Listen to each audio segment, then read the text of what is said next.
उनकी इन लोगों की यात्रा सिर्फ सत्ता के लिए केंद्रित है।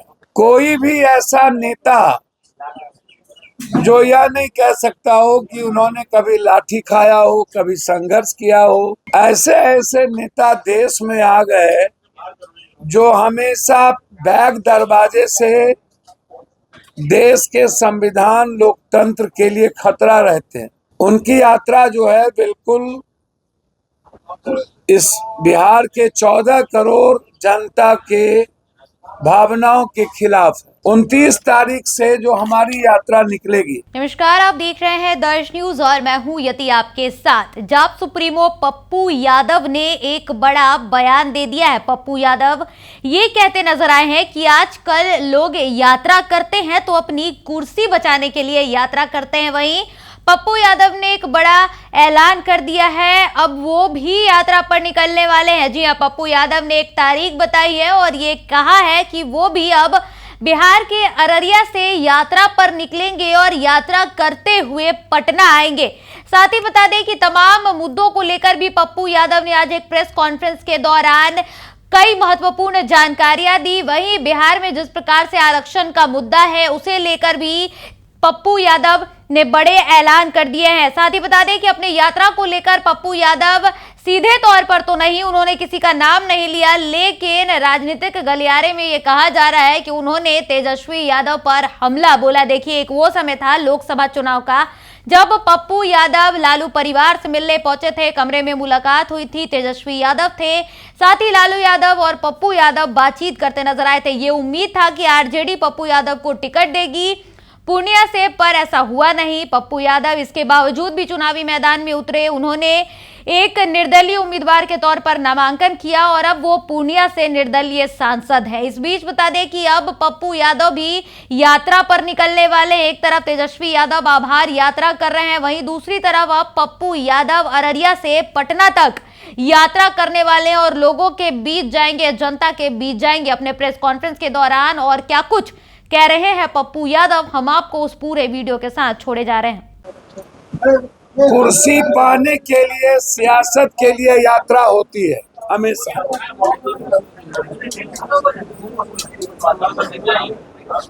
बिहार में यात्रा सत्ता की, कुर्सी पाने की, सियासत की यात्रा होती है।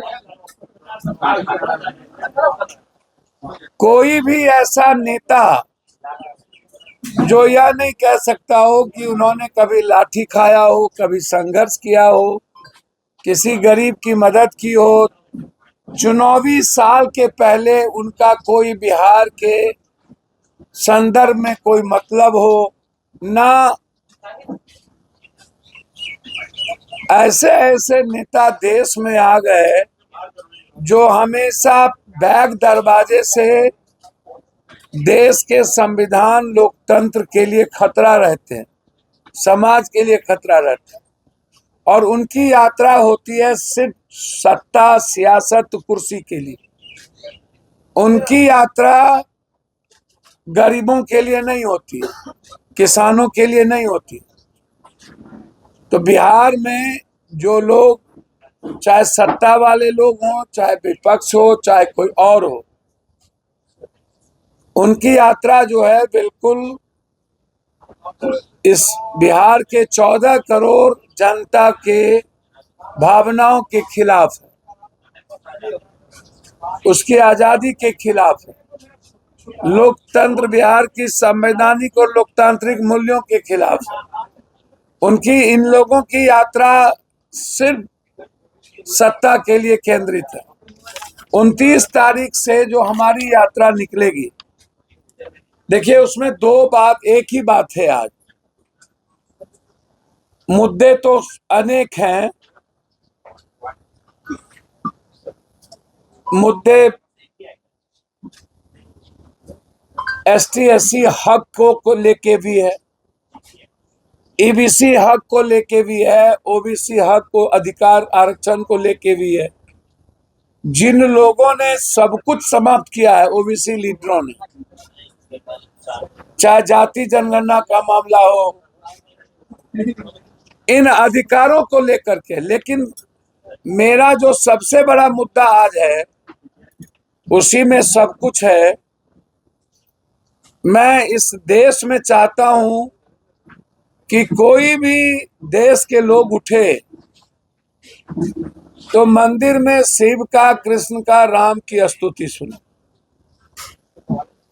गुरुद्वारे से गुरबानी सुने, चर्च से जीसस की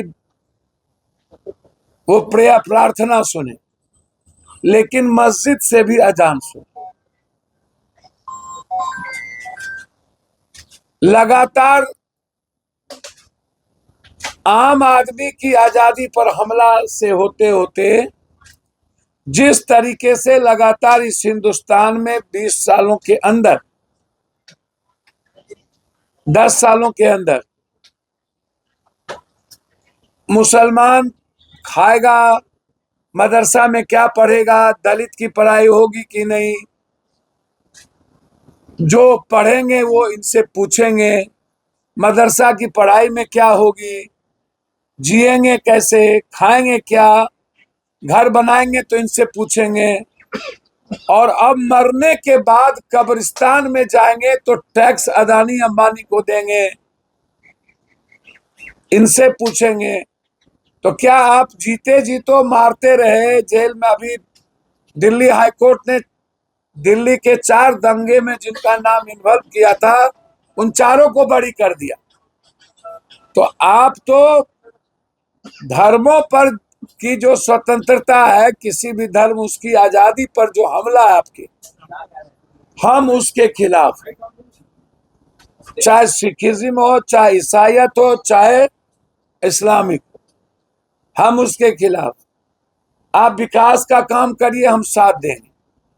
आप बिहार को विशेष राज्य, विशेष पैकेज दीजिए, हम आपके साथ खड़े रहेंगे। बिहार के युवाओं को आप नौकरी दीजिए, खड़े रहेंगे। अग्निवीर खत्म करिए, खड़े रहेंगे। किसानों के अधिकार की बात करिए, खड़े रहेंगे। हम सरकार के विरोधी नहीं है, लेकिन आप किसी भी धर्मों की आजादी की को छीनेंगे तो हम उसके खिलाफ रहें, एकदम रहें। इसीलिए हमने वक्फ कब्रिस्तान अधिकार यात्रा की शुरुआत 29 तारीख से हम अररिया, 30 तारीख को किशनगंज, 31 को कटिहार, कोसी सीमांचल होते हुए पटना के गांधी मैदान है। हम वक्फ की कमेटी के सारे मेंबर से हम बात कर रहे हैं। इमारतें सरिया से लेकर इस्लामिक जितने इदारा हैं, मिल्ली काउंसिल से लेकर के सबके इदारे के जो चीफ है, उनसे मेरी बातचीत हुई है। हमने अन्य धर्मों के लोगों से भी बातचीत की है। यदि इस तरह या काला कानून लाते गए और कभी हर धर्मों की आजादी पर और लोगों के जीने के आजादी पर ये हमला करते रहे, अब मरने के बाद भी कब्रिस्तान में जाने के लिए सोचना पड़े मुसलमानों को, या किसी को टैक्स अदानी अंबानी को दे और सारी जमीन अदानी अंबानी को दे दिया जाए, तो ये जो सारी जमीनें अदानी अंबानी को दे दिया जाए, इसके हम खिलाफ हैं। मरने के बाद कब्रिस्तान का अधिकार के हम खिलाफ हैं। वक्फ जो बिल्कुल रिलीजन से जुड़ा मामला है, जो मुसलमान से वक्फ बोर्ड की नियम हो सकते हैं। जब कानून बदलने की बात ये लोग कर रहे हैं, काला कानून, क्लोजर जो 40 और आर्टिकल ऐसी है, तो उसमें बहुत सारी इन्होंने कानून को बदलने की बात कर दी है। तो जब वो कानून ही बदल जाएगा, एक्ट ही बदल जाएगा, तो आप सभी जगह जाने को, कल के दिन कोई पूछेगा कि कब्रिस्तान का रजिस्ट्रेशन है कि नहीं, मस्जिद का रजिस्ट्रेशन है कि नहीं, अमुक चीज का रजिस्ट्रेशन है कि नहीं, इस मंदिर का रजिस्ट्रेशन है कि नहीं। तो अब मंदिर और धर्म में भी जब कोई मेला लगता है, दुर्गा पूजा, काली पूजा, कोई भी चीज, तो शांति समिति की बैठक, अरे भैया जीने दो ना। पूजा में भी दंगा हो रहा है क्या? हर चीज में इनका अपना तरीका है। तो इसीलिए जब ये एक्ट बदल करके कानून ला करके आजादी पर हमला कर रहा है, उस पर हम कर रहे हैं। इसीलिए 29 तारीख से यात्रा अररिया से शुरू कर रहे हैं और पटना आएंगे। इसमें तत्कालिक हम सबसे बातचीत करेंगे अलग अलग फेज में। यह यात्रा किसी को अधिकार के हनन और काला कानून और संविधान बचाने के लिए है। यह यात्रा और लोगों के तरह जनता को धूल झोंकने और सियासत के लिए नहीं। चलिए भैया जुड़ा मामला नहीं है, उसके जीने से जुड़ा मामला है। यह इस पर जो इन्होंने डिफाइन किया है यह काला कानून है। मेरे जीते जी, पप्पू यादव के जीते जी किसी धर्मों की आजादी पर, उनके अधिकार पर हमला हम नहीं होने दें।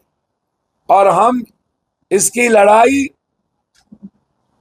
सीमांचल कोसी होते हुए हम पटना के गांधी मैदान आएंगे और सदन में यदि इस काला कानून को लाया गया तो हम उसकी पूरी जोर विरोध करेंगे। जरूरत होगी तो उस कानून के खिलाफ आर पार की लड़ाई लेंगे। लेकिन मेरे जीते जी किसी भी कीमत पर वक्त, कब्रिस्तान या किसी भी धर्म की आजादी पर कानून ला करके उसकी आजादी छीना जाए, ये नहीं होने देंगे। धन्यवाद।